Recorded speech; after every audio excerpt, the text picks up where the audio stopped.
Can I hear some noise for Youngsta right now? Forward, some noise for Youngsta! Yo, what's good? It's your boy XI. This is Sub Freaks, and today I'm at Purple Haze in Denver, Colorado, speaking with DJ Youngsta. Say what's up. What's happening, people? Yeah, very honored to be here with the Dubstep OG today. Going to be talking about where things came from and get his perspective on the foundations of this music that we all love.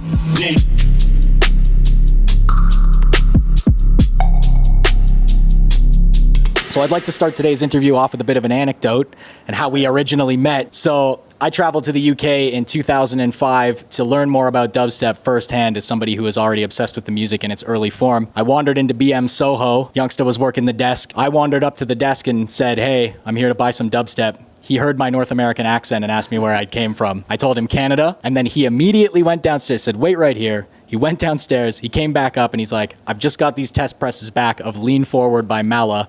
You should have this because you've come all the way over here," which was one of the craziest things ever. I had just arrived in the UK at this point. So obviously a very generous man, you know, wanting to spread the sound to people who are coming through from foreign places. So it was very cool to meet you like that. But I want to talk a little bit, the not Big Apple Records perspective, because throughout the history of dubstep, we hear about Big Apple, we hear about Croydon all the time.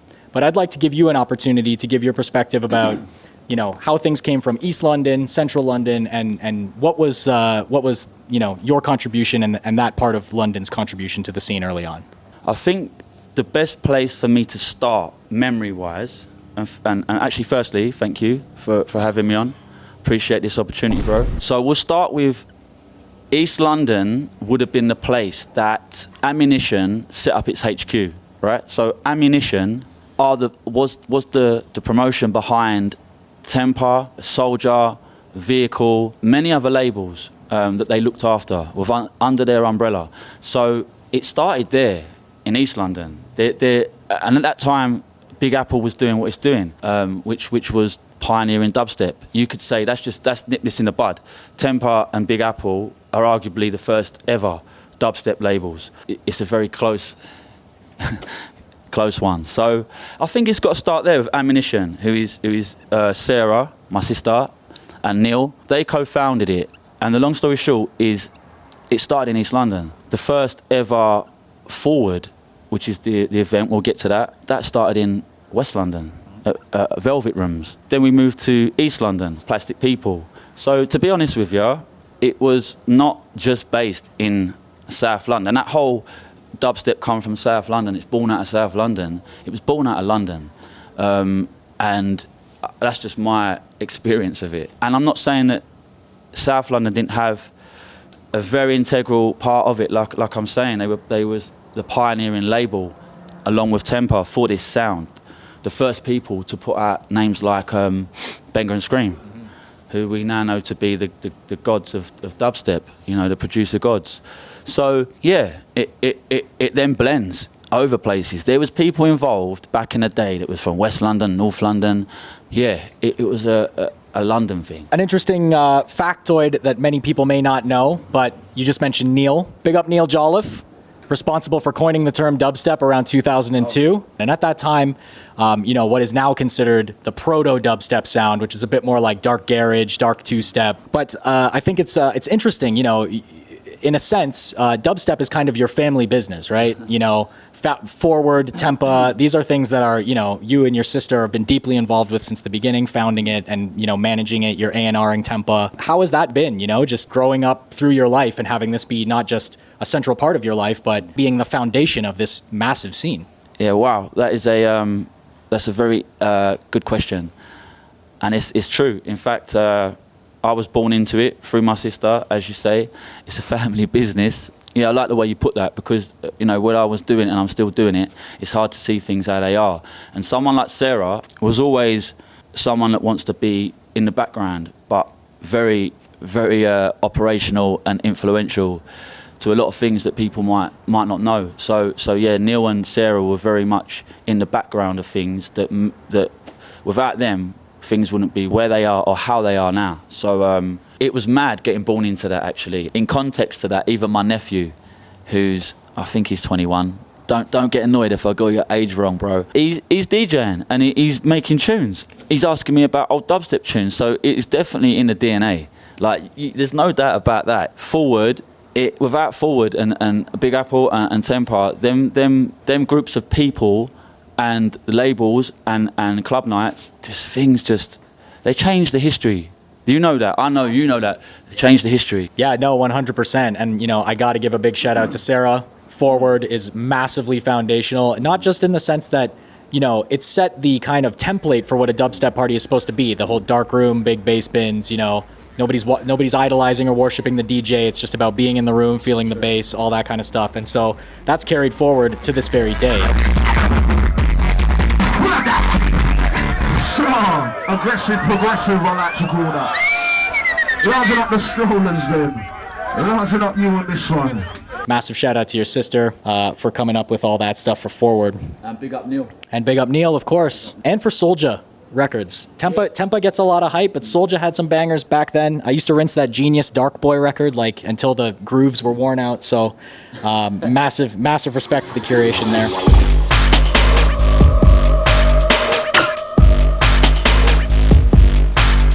Okay, so let's jump a little bit forward and across the pond geographically. So obviously, all through the history of dubstep, there's always kind of been this, I'd like to call it a friendly, adversarial kind of US-UK sentiment about dubstep. And a lot of people are going to have a lot of different opinions about this, so I'm just going to speak a little bit generally here. So you've seen the whole progression all the way from basically being proto-dubstep, dark garage, dark two-step, all the way to what it is today where people know it's this halftime, big, brash bass lines and stuff like that. So do you have any feelings or opinions about the difference or the dichotomy between the US and UK sounds of dubstep? Do you feel like they're distinct from each other? Do you have any general thoughts to share on that? I know we're going to get there anyway, so no, dubstep did not get ruined by America.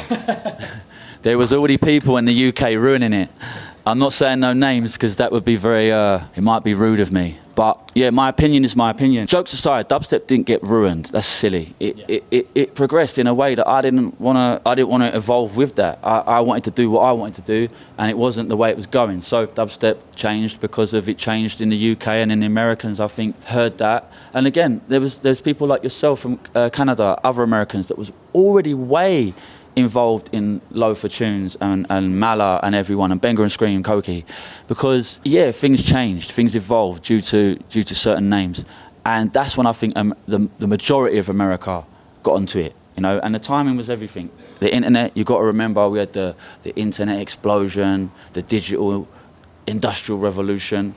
I stopped playing dub plates at last. It was things are changing, right? Yeah. The digitization of music definitely changed things dramatically. Thank you for sharing your perspective on that, because obviously the US and North America in general gets a lot of flack for our effect on dubstep. But that brings me to my next question, which is, do you think dubstep would have, I was going to use the word survived, but maybe that's a little dramatic.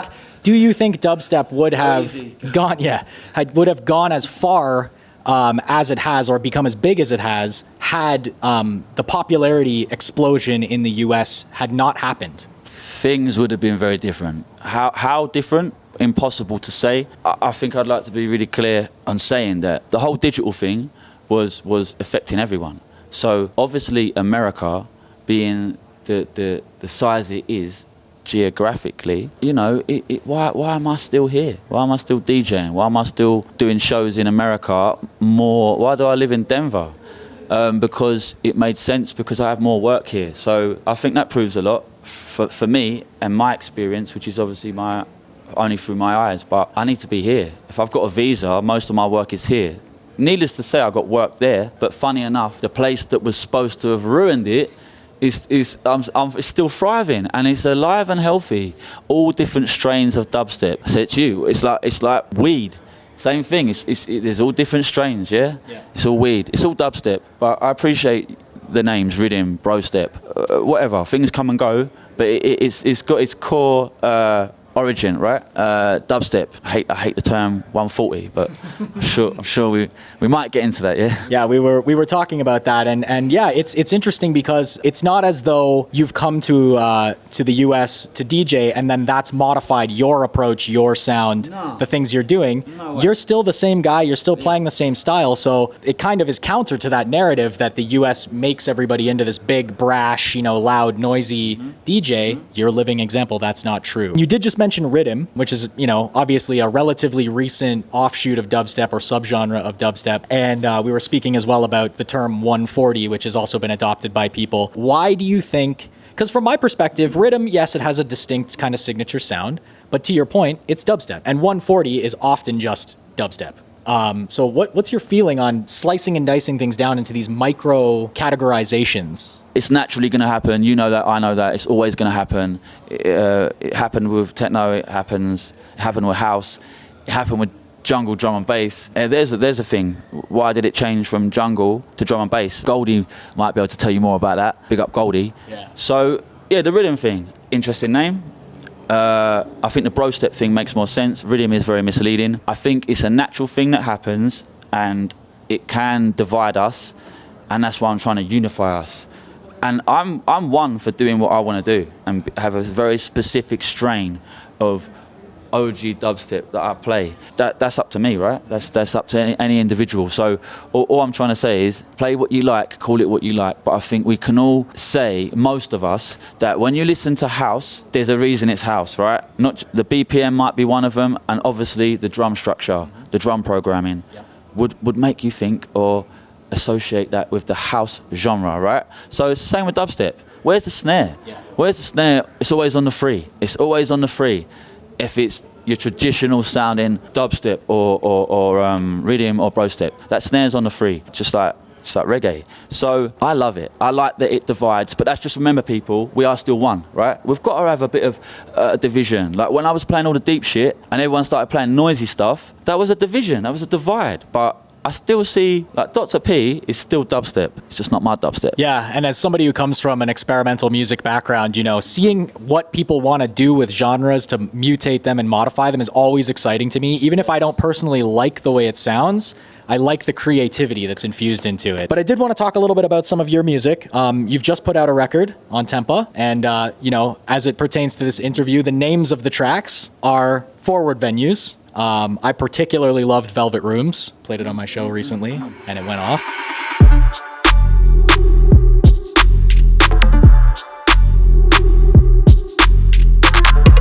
So you're still making and promoting through Tempa as well, what I would consider to be sort of like a proto-dubstep ethos, with these D1 records.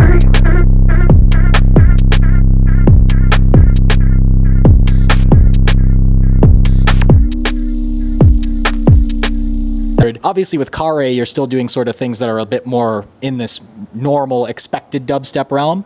Do you have a specific approach when you're listening to tracks you want to put on the label? And then also, do you consider Tempa to this day to be still a proto-dubstep label? That's a wonderful question, and it is dear to my heart because of the relationship with the A&R that I've had with Tempa. So to get one thing really clear, the A&R for Tempa has never been one person.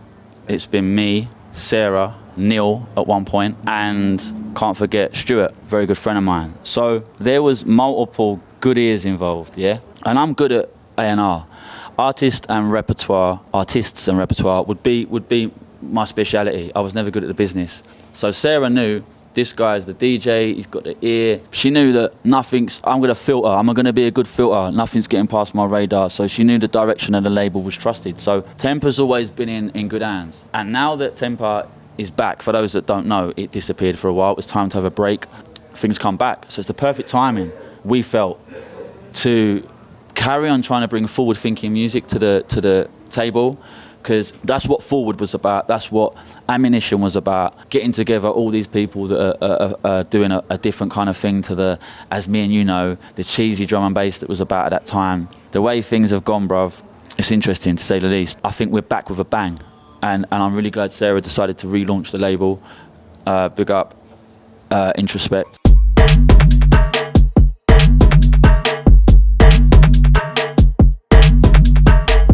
carry.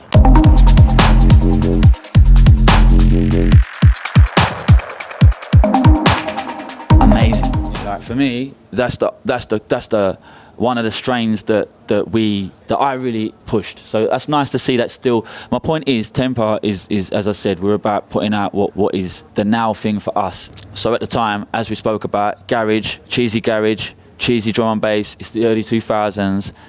It was we was always doing something different. Mm-hmm. So that's what. But it wasn't even called dubstep yet, as we went into. So it's a crazy thing to see that progression and journey of just Sarah and Neil wanting to have an organisation, a HQ that has a vessel for these people to get their music out there and get this sound out there, which was just music, just different, non-commercial, underground music, right? So that's what Forward was about. That's what Ammunition was about. Tempa became the flagship, right? But as you said, Soldier, there was Road Records. Yeah, Road. I A&R'd for that as well. So yeah, A&Ring has been a really important thing to me. I always took it very seriously because I'm doing that with my DJing. I'm always on the case for new music. So it just works hand in hand, right? Who's the perfect guy who's on the front line getting sent all the music? So now what we're doing with Tempa, which is what I'd like to just point out, is we're releasing some of the old things. I just A&R the D1 release. Old classics that never come out. That's an important part for us. So the Midnight Request Line re-release. Right. So we're not forgetting about the vinyl. There's still a market for it. We come from that era. We're still going to do it. But so yeah, we're concentrating on digital. We're still going to do the vinyl. The repress of Request Line was a must.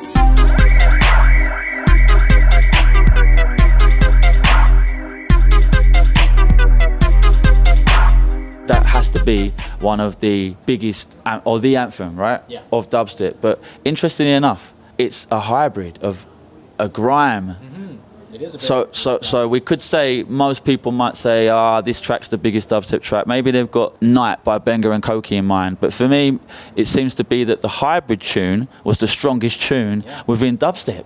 So that's mad. That blows my mind because of the possibilities of that. There's purer tunes that are not, the purer dubstep tunes that are so dubstep, they're dubstep. For whatever reason, we don't need to get into. Request Line weren't like that. So that is just a big up scream, because when I signed that and championed that tune, that was the game changer. That was when Wiley was taking an interest. That was when D Double was coming down to Forward, and it was a cross pollination of amazing creativity. One of the arguably the biggest dubstep tune has strains of grime in it. I don't know what you'd call the introspect stuff, because it sounds like early dubstep to me. Yes. And again, let's not get into splitting hairs and opinion based. That's a perception based thing when you start getting into like these sort of tunes or this sort of sound. So yeah, I think the future of Tempa is we're going to keep it forward thinking. I've just signed an amazing Tempa All Stars release. I don't want to say any names yet, but you're going to love it. As a testament to your abilities as an A&R and as the curation of the label in general, the Care record and the K-Lone record specifically, those have been sent to me by other people to check out, as though I already wouldn't have heard them. But what's specifically interesting to me is the people who recommend those to me are not dubstep people, which means that whatever you're doing, it's broken containment, right? You're speaking to a much broader audience than just people who are looking for dubstep, which I feel like is really important to do as a label, because you're not pigeonholing yourself and you're constantly onboarding new people to the sound, right? So that's a huge testament to the label and your ability as an A&R as well to have that effect on people. I would like to say that is that is due to Sarah, because Sarah is the person that is has a much broader taste, right? I'm very, very specific sort of sound. That style, that strain's covered, right?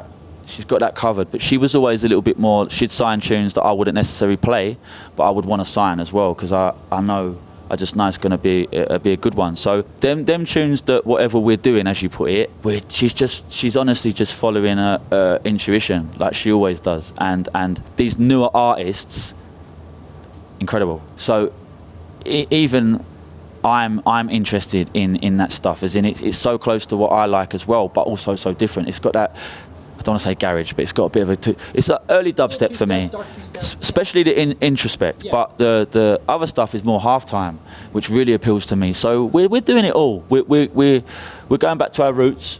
but we're keeping it fresh, forward thinking, because Sarah wouldn't have it any other way. And big up Stuart, because now that he's in the hot seat at HQ in England, we're just like, Sarah's busy, she's got other things going on, but me and Stuart are just constantly like, we're back, like so we've got some exciting things to, I don't want to let it off, but we've got some really exciting things to lined up. And with my release, I would like to say thank you really a lot for supporting that. I'll be honest with you, this was a long project. This took me a long time to narrow it down to Plastic People, the title track of the release, Velvet Rooms and Third Base. And there's reasons why I called it that, because of memories that added in places. I basically narrowed it down to them 3 tunes because they sounded most fresh, the core original DNA of for me, that's when dubstep started sounding like dubstep from garage. So it's almost unusual for me to go that way, or unpredictable maybe, but that's just where it naturally went. I had loads of halftime tunes that was meant to go on that EP, but in the end, me and Tempa decided these are the tunes. So yeah, thanks for your support on them, bro. Appreciate that. That's out now, yeah? It's out now. Yeah, go get that EP right now. It's super, super sick. And I also, admittedly, when I first got it, I was like, wow, this wasn't what I was expecting, but I immediately connected with it and I immediately enjoyed it. And like I said, I've been putting some of the tunes in the rotation of my set, so thank you for putting that out. Let's talk a little bit about, we've talked about your curation and your work as an A&R for Tempa. We've talked about your history, but let's talk about your DJing and your approach to DJing, because I feel like, you have a very iconic style of DJing. Obviously, you're incredibly well known for your curation and your ability to just find these tracks that work so perfectly together. How did you arrive at that DJ style? And maybe you want to talk a little bit about, how you got going in DJing, how you approached these sounds, and did you start with garage, with two-step? Did you start with jungle? Like, what was the origin? And maybe that'll help us to understand sort of how you've arrived at this style that people know you so well for.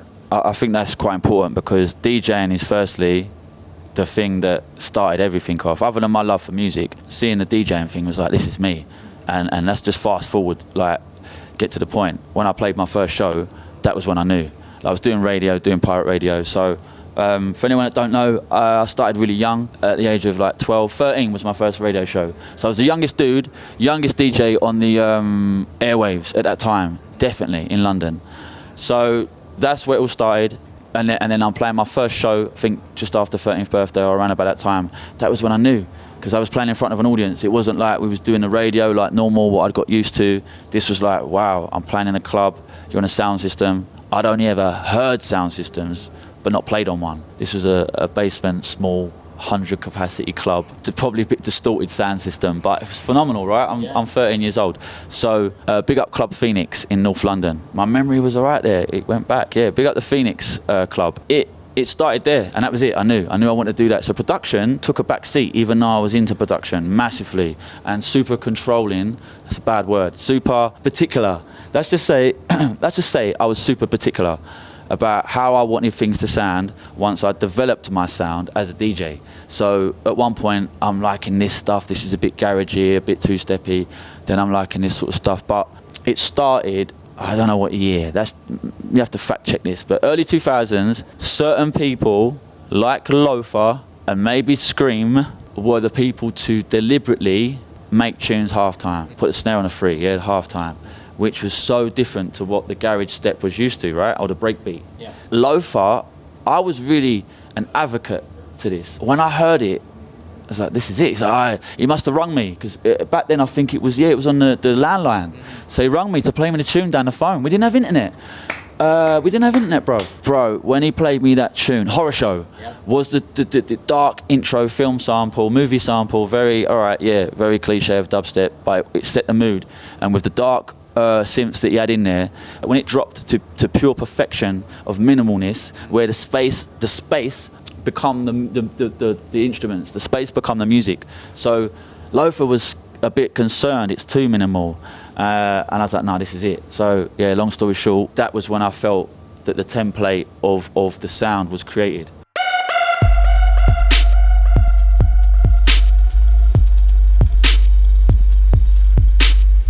Scream and Loafer had set this sort of template, and I'd pioneered it as the DJ. I was like the gatekeeper at that point. Like at this point, back in the early 2000s, I had a lot of influence Yeah, so I was at a point in my DJ career where I was the bookings were coming in, things were really excelling fast, things were moving at a fast rate. So I was the DJ at the time, other than Hatcher, really, that pioneered that sound, this stripped back stuff. And arguably, I was the one to really push it, and that's where the horror show Loafer thing comes in, because me and him always had a beautiful relationship. Big up Loafer, we love weed. That was one of the, I mean, I do love weed. But our love for jungle, like Dillinger stuff, it's like we like drums, but doing what we did changed everything. It just was like, we've got something here. And the fact that we believed in it and went with it, everyone else not followed but believed in it. So I'm like, these tunes are dropping, bruv. Like, look what's happening. People like Scream and Loafer standing in the crowd are forward, and they're listening to the damage that tunes like Horror Show are doing on a sound system. So then you started seeing these artists strip back the drums, the garage thing disappeared. LB will tell you about that. He said that he quoted it was very difficult for him to get into the Youngsta sound because I'd taken everything out, and that's the stuff that he would have in, like, you know, big up LB firstly. Big up LB. Absolute Don. For me, some of these tunes, I would argue, are the first stages of dubstep. Yeah, the hybrid stage. He might say they're garage, but that's how I hear them. Like Buck and Berry. Yeah, big up Juice Man. Big up Juice Man. Come on. What me do? Chop on my draw for me crew. Oh, you mean lyrical bad boy there on the scene? Rock it up. Look, I can't go back to nostalgia. I'll start getting emotional. But when I first heard that tune, it was like, wow, this is garage, but it's not garage, but it's garage, but it's not garage. So big up LB.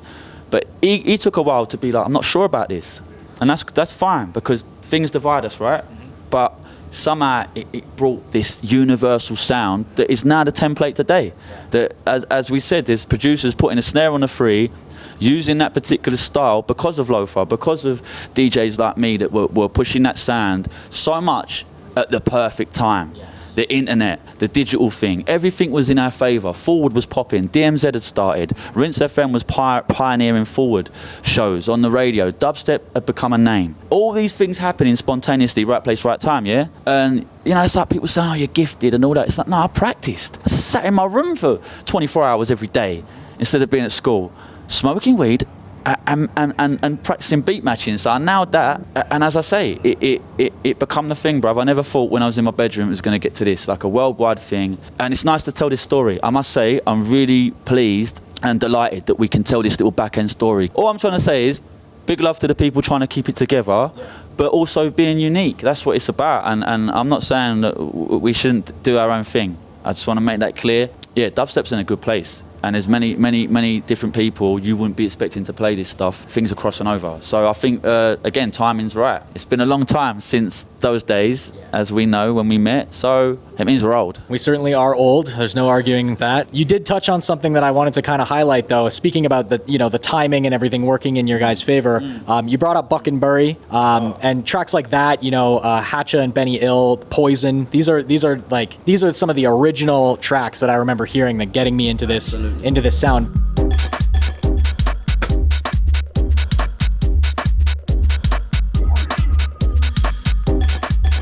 On the topic of timing, specifically around the switch over from the more two-step oriented drum patterns and programming towards the halftime, there was another genre in London that was doing the halftime thing at the same time, right?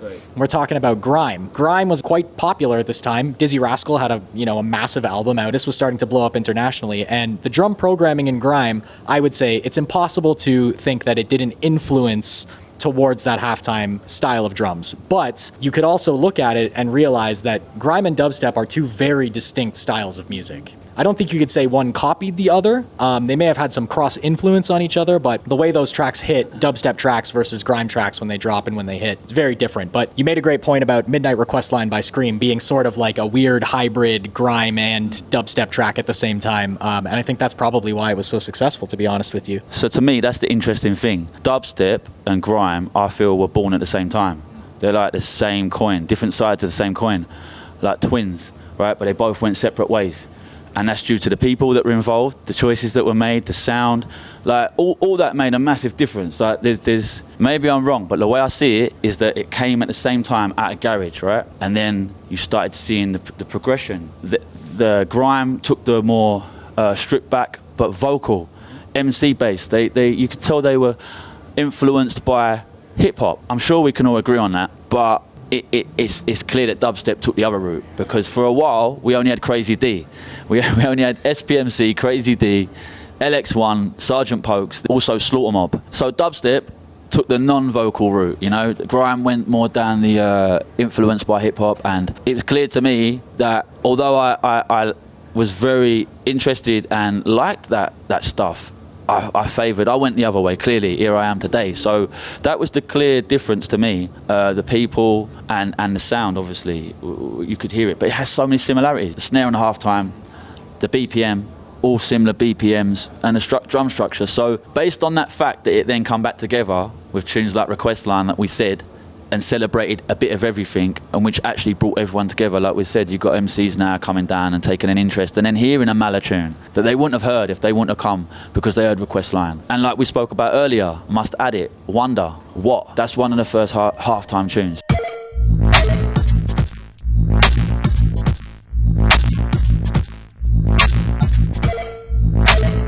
All these things were happening at spontaneous time, so I just want to make it clear, I don't think people realise that the way I see it is that dubstep and grime are almost, they are the same thing. They just split and then become something different in their own way, which is beautiful to see, just like Brostep, right? And here I just thought that dubstep was grime that you didn't make on a PlayStation. We've spoken earlier about jungle and drum and bass evolving over time and using that as kind of an example. I actually, now that dubstep is, it's over 2 decades old roughly at this point, it's also now had the opportunity to become one of the main genres. Suddenly there was this new distinct thing that existed that was separate from everything else. It's now had its own opportunity to have eras, whereas before it just had one sound, but now there's all these different eras. So how do you feel like that's affected things? We spoke earlier about things like Brostep exploding and all that kind of stuff. You've stayed true to the original sound the whole time, but do you have any opinions or thoughts you want to share about how the different eras have played out, their influence on the sound overall, and if you think that's a sign of it being healthy as a genre, having all of those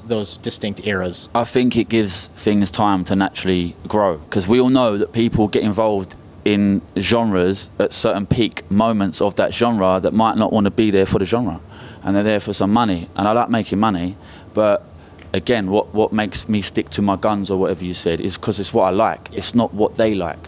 And it's like, if that means I'm quiet for a few years, cool, I'm happy with that. I'd rather do that than play music I don't really like. And maybe that's stubborn, silly. People have mentioned it. Play some tunes you don't like, bro. It would be really, really difficult for me to do that. So maybe I'm either stupid or stubborn, or both. But I'm doing my thing, bruv, and I'm still here doing it. And I'm very, very happy with the way things are going and that full circle stuff. Like what you're saying, it's an exciting time. Because since dubstep, name me a genre, that's come about, that's done that. And it was due to like the technological revolution of the digital era did create things and sounds. Because you've got to think, when the technology changes, how we make things or create things, that's going to affect the sound, right? Look when the 808 come along. With creation, you can keep recreating and recreating. That's what's beautiful about it. It's like it can't be destroyed. You can't run it out. Almost, you can just keep twisting it. So that's what's happening. It's beautiful. This new wave of artists, DJs, producers is an amazing thing, and I think it's festivals have showed that bringing people together from all over the world, and artists you're never going to see all in one spot. That was a special thing. Although it's getting oversaturated, we ain't got time to talk about all that. Let's go back to the clubs. I want to go back to the clubs. All right, cool. So to wrap things up, I did just want to ask if you're interested in getting into maybe some spicier stuff here. Forward moved venues a few times throughout the years. Is there any specific reason why, or an interesting anecdote about like what the shift was there, or anything that you can share about those times that maybe people would not know about? Absolutely, that is a good one. We was at Velvet Rooms because Swerve was at Velvet Rooms, Fabio's night, right? So Sarah had been there, heard the sound system, Thunder Ridge sound system. So it was all about the sound for us. She needed a club to start the night that could represent the music correctly, right? We're all about bass. So it needed to be the right sound system. Velvet Rooms was in Tottenham Court Road, which is West London, like very central London. That shut down after a year of being in there. So Forward found a home, and then we lost our home. So that's why we moved. But it was a blessing in disguise, because then we found Plastic People. Big up Ade, who is the governor. Absolute sound lunatic. That was the thing about Forward. That's the reason I got to add. It weren't just because of the vibe of the club. It was the beast of a sound system that was in there. This made Velvet Room seem like we were leveling, like, you know, we're leaving behind and going on to better things. So I was obsessed with the sound system. Sarah loved it. We found our new home, right? And again, that's where the cooking pot of sounds were born, where people were coming together, whether it was grime or dubstep. That was at that point, around about 2002. And it was clear that's where it was going to be. It was only 170 capacity, small basement. You was there, right? My fondest memories is that it was black. Like pitch black, dark. Just heads bobbing. So you had to get through the crowd first, small crowd. Once you see the red light, you see the red light where the DJ booth was. And becoming a resident at Forward is one of the most important things that could have happened to me. And for any DJ, just to have somewhere that's got like having a relationship with a festival that's going to book you every year or whatever. That's going to change your life. Big up Forward, big up Sarah and Neil. And yeah, the rest is history. We're still going. Forward's still going strong. We're doing nights in London, in England still. We want to keep it exclusive to the UK for now. Tempa is spreading its wings. We're doing some Tempa nights, so look out for them, please. And yeah, thanks for having me, bruv. I really appreciate it. It's been an absolute pleasure. Thank you for sharing all of that with us. Massive thank you again to Purple Haze for having us here, hosting us and letting us shoot in this wonderful location. Thank you all very much for watching, and thank you once again to Youngsta. Big up. Peace. Thank you for all your... I needed that, man.